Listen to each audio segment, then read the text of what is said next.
Hello everyone. Good morning to all. I am Professor Rashmi Irlekar and welcome to the session International Business.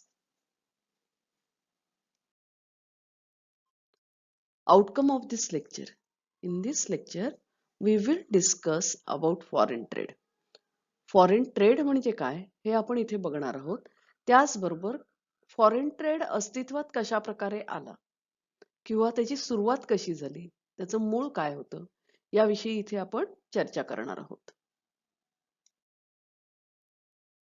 Introduction to foreign trade. Foreign trade refers to trade with foreign countries. It means buying and selling of goods by one country with another country. विद्यार्थी मित्रांनो, trade कशाला म्हणतात? तर trade याचा अर्थ खरेदी आणि विक्री जिथे केली जाते, to earn profit, it is called trade. तर foreign trade refers to trade with foreign countries, म्हणजे परदेशाची व्यापार, त्याला आपण फॉरेन ट्रेड असं म्हणतो. It means buying and selling of goods by one with another countries, म्हणजे एका देशाने दुसऱ्या देशाबरोबर खरेदी विक्रीचे व्यवहार केले. It is called foreign trade. Foreign trade और international trade means trade which is spread beyond boundaries of country, म्हणजे जो देशाच्या बाउंड्रीच्या पलीकडे असतो किंवा पलीकडे चालतो, म्हणजे फक्त देशांतर्गत नाही तर देशाच्या बाउंड्रीच्या पलीकडेही चालतो. It is called foreign trade. It involves exchange of goods and services between the citizens of two or more countries. म्हणजे फॉरेन ट्रेड याचा अर्थ असा की गुड्स आणि सर्व्हिसेसची खरेदी विक्री जी होते ती मोर दॅन टू कंट्रीज, म्हणजे दोन देशांमध्ये किंवा दोन देशांपेक्षा अधिक देशांमध्ये, it is called foreign trade. For example, India's trade with UK, USA, जपान are an examples of foreign trade. म्हणजे भारताचा USA शी, UK शी किंवा जपानशी असलेला व्यवहार, ट्रेड, व्यवहार नाही, ट्रेड, व्यापार, it is called foreign trade. Foreign trade is also known as external trade. Foreign ट्रेडलाच एक्सटर्नल ट्रेड असं म्हणतात. Foreign trade arose far back in antiquity and contributed to the growth of commodity production and commodity money in relation to pre-capitalist society. बघा, foreign trade arrows फार back in अँटिक्विटी, म्हणजे फार प्राचीन काळापासून foreign trade अस्तित्वात आहे. आणि पुढे काय म्हटलंय, and contributed to the growth of commodity production and commodity money in relation to pre capitalist society. म्हणजे कमोडिटी प्रोडक्शन फॉरेन ट्रेडमुळे वाढलं आणि कमोडिटी मनीची जी प्रगती आहे किंवा विकास आहे तो सुद्धा फॉरेन ट्रेडमुळे झाला in relation to pre capitalist society. Pre capitalist सोसायटीच्या अगोदरच्या काळात फॉरेन ट्रेड अस्तित्वात आला होता आणि ह्या फॉरेन ट्रेडमुळे कमोडिटी प्रोडक्शन वाढलं, कमोडिटी मनी सुद्धा वाढली.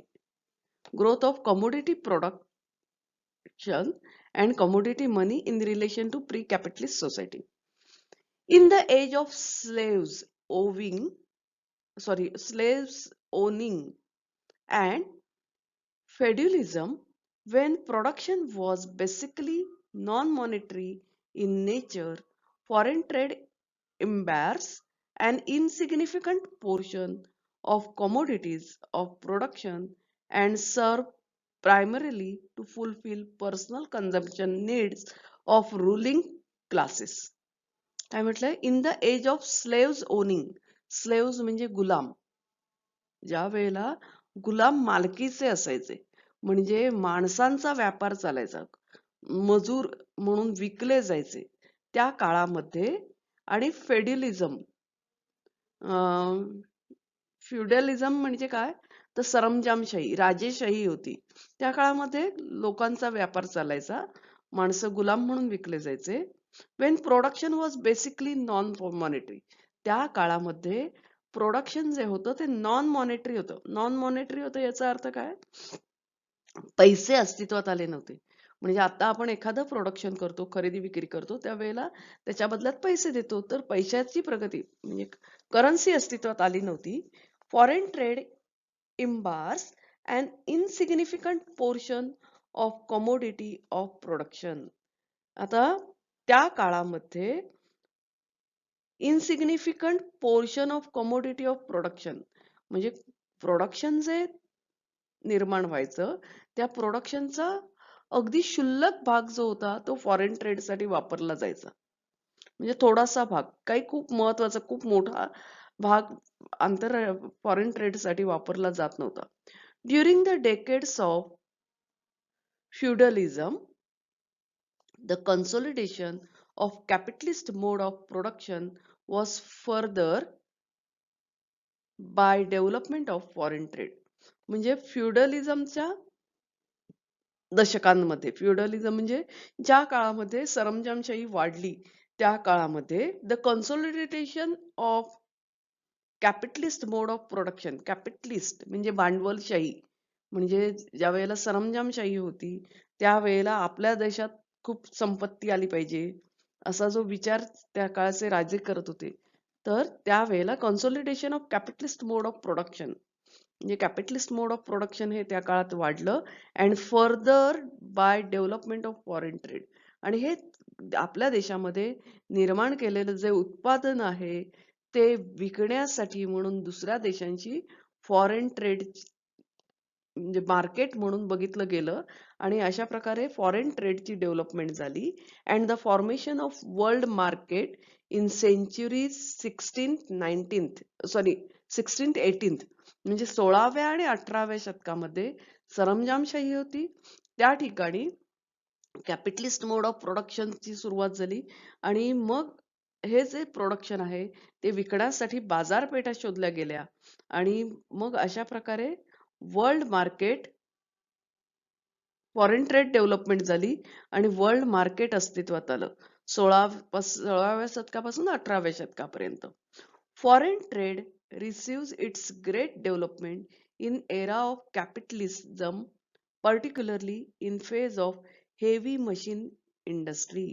हेवी मशीन इंडस्ट्री म्हणजे ज्या वेळेला युरोपमध्ये मोठमोठ्या मशीन्सचा शोध लागला त्यावेळेला foreign trade receives its greatest development.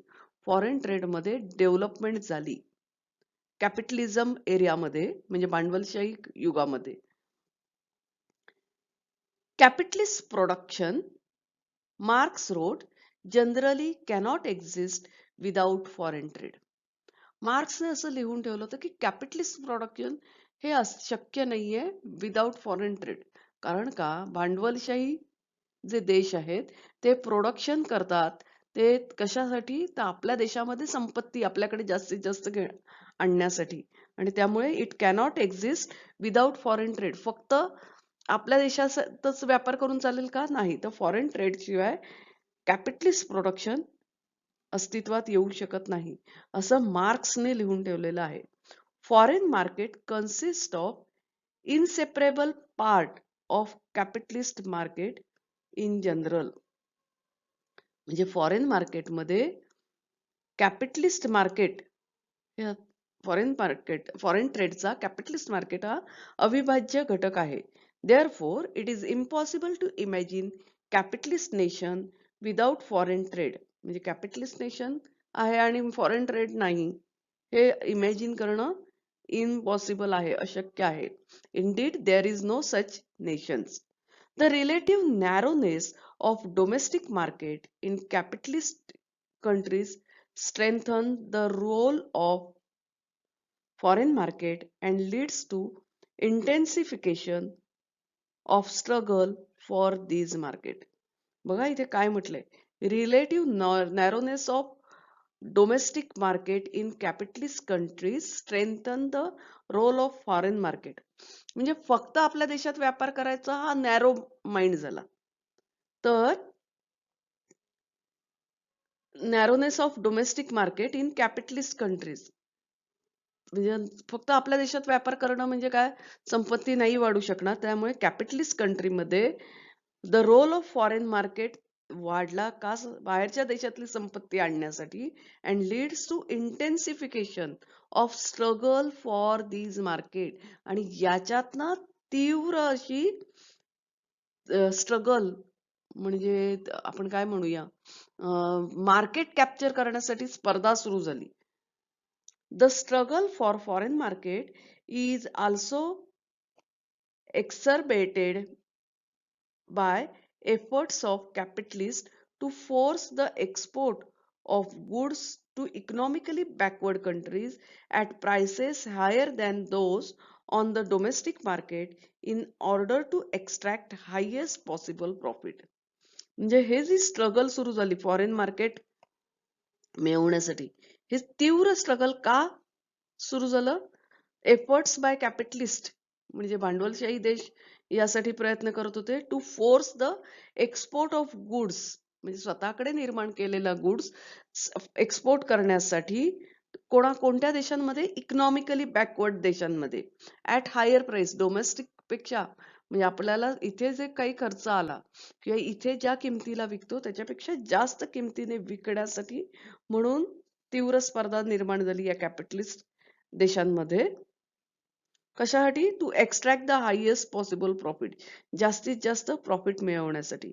In the struggle for sales market, capitalist extensively exploit the machinery of government, combines method of peaceful trade with method of coercion, robbery or and piracy. म्हणजे अशा प्रकारे काय म्हटलं इथे, in the struggle of sales market, म्हणजे आपला माल विकण्यासाठी जी धडपड चालू होती त्यामध्ये capitalist extensively exploit the machinery of government, त्यांनी त्यांच्या गव्हर्नमेंटचा, सरकारचा सुद्धा वापर केला. And combine the methods with peaceful trade, म्हणजे गव्हर्नमेंटचा वापर करून peaceful trade with methods of coercion, coercion म्हणजे जबरदस्ती करणं, रॉबरी दरोडा घालणं, पायरसी म्हणजे चाचेगिरी करणं, या सगळ्या गोष्टीचा त्यांनी उपयोग केला. म्हणजे साम दाम दंडभेद आपण म्हणतो ते, म्हणजे slogans of free trade in history of foreign trade of capitalist countries have always been merely guise concealing tendency of economically developed countries to penetrate freely into foreign sales market and exploit less developed countries while selling them finished product at high prices and exporting from them raw material and food supplies. म्हणजे मुक्त व्यापार ही जी slogan आहे, ही slogan कशासाठी होती हिस्ट्रीमध्ये? Foreign trade off capitalist countries, भांडवलशाही देशांची मुक्त व्यापार ही जी स्लोगन वापरली जात होती, have always been merely guise concealing tendency. आता गाईज म्हणजे नुसता तो बुरखा होता की अरे मुक्त व्यापाराचा, असं त्यांची स्वतःची कन्सिलिंग, लपवत होते, टेंडन्सी, प्रवृत्ती. कसली टेंडन्सी त्यांची? कोणत्या देशांची टेंडन्सी? तर economically develop countries to penetrate freely into foreign sales. Penetrate म्हणजे शिरकाव करणं, फॉरेन ट्रेड मध्ये सहजपणे आपल्याला प्रवेश मिळाला पाहिजे म्हणून डेव्हलप कंट्रीज फ्री ट्रेडची स्लोगन देत होते. स्वतःची म्हणजे प्रत्यक्ष त्यामागचं कारण काय होतं? फॉरेन ट्रेड एक्सप्लॉइट लेस डेव्हलप कंट्रीज, लेस डेव्हलप कंट्रीज आहेत, कमी प्रगत असलेले देश आहेत, त्यांचं एक्सप्लॉयटेशन करणं, while selling them finish product at high prices, म्हणजे स्वतःकडे तयार झालेला माल विकणं आणि एक्सपोर्टिंग फ्रॉम देम, त्यांच्याकडून एक्सपोर्ट करून घेणं. कसलं? Raw material and food supplies. म्हणजे लेस डेव्हलप जे कंट्रीज आहेत त्यांनी एक्सपोर्ट करायचं रॉ मटेरियल, आणि हा डेव्हलप कंट्रीज आहेत त्यांनी तो जो कच्चा माल आहे त्याच्यावर प्रक्रिया करून फिनिश प्रोडक्ट विकायचं आणि ते जास्त किमतीने विकायचं. आणि अशा प्रकारे लेस डेव्हलप कंट्रीजची लूट करणं हा सुद्धा एक हेतू होता फॉरेन ट्रेडचा, कॅपिटलिस्ट इकॉनॉमीचा, आणि म्हणून फ्री ट्रेड ही स्लोगन देत होते, पण त्याच्या मागचा मुख्य हेतू त्यांनी लपवलेला होता. विद्यार्थी मित्रांनो, फॉरेन ट्रेड म्हणजे काय आपण इथे बघितलं. तुमच्या लक्षात आलं असेल की ब्रिटिश जे आपल्याकडे आले, तर व्यापारासाठी आले आणि राज्यकर्ते झाले, असं आपण इतिहासात वाचलं होतं. व्यापारासाठी आले, त्यांनी काय केलं, इथनं कच्चा माल, इथले कामगार सुद्धा उचलून नेले त्यांनी, आणि त्याचा उपयोग करून फिनिश प्रोडक्ट जे होतं ते इथे त्यांनी विकायला सुरुवात केली. अं, त्या काळात भारतामध्ये व्यापार डेव्हलप नव्हता का? तर होता. भारतामध्ये अशा असंख्य गोष्टी होत्या ज्याची क्वालिटी जगात कुठेही मिळत नव्हती. उदाहरणार्थ सांगायचं झालं तर ढाक्याची मलमल, म्हणजे बंगालमध्ये, बंगालची राजधानी जी आहे ढाका, तिथे अं, मलमल म्हणजे तलम कापड निर्माण व्हायचं, आणि इतकं तलम कापड जगात कुठेही निर्माण होत नव्हतं. आणि त्याच वेळेला ह्याचा मिल इंडस्ट्रीचा म्हणजे कापड गिरण्यांचा शोध इंग्लंडमध्ये लागला होता, आणि तिथे जाडं भरडं कापड निर्माण होत होतं. मग हे जाडं भरडं कापड भारतात कोण विकत घेणार? आणि यासाठी इंग्रजांची जी पहिली वखार जी होती, म्हणजे त्यांनी वसाहत जी पहिली केली होती, ती कलकत्त्यामध्ये होती. त्यांनी ढाक्यामध्ये असलेले जे कारागीर होते, हे मलमल निर्माण करणारे, त्या कारागिरांची बोटं कापून टाकली आणि ढाक्याची मलमलचं प्रोडक्शन थांबवलं. आणि मग म्हटलं इथे त्यांनी स्वतःचं तयार केलेलं जे जाड भरड कापड होतं ते विकायला सुरुवात केली. म्हणजे अशा प्रकारे मुक्त व्यापार म्हणायचं, व्यापारासाठी आलो म्हणायचं, पण प्रत्यक्षात अंडर डेव्हलप कंट्रीजची लूट करणं हा त्यामागचा हेतू होता. Today, we have discussed about what is foreign trade, how it came into existence. In next lecture, we will discuss about meaning of international business. Till then, thank you and happy learning to you.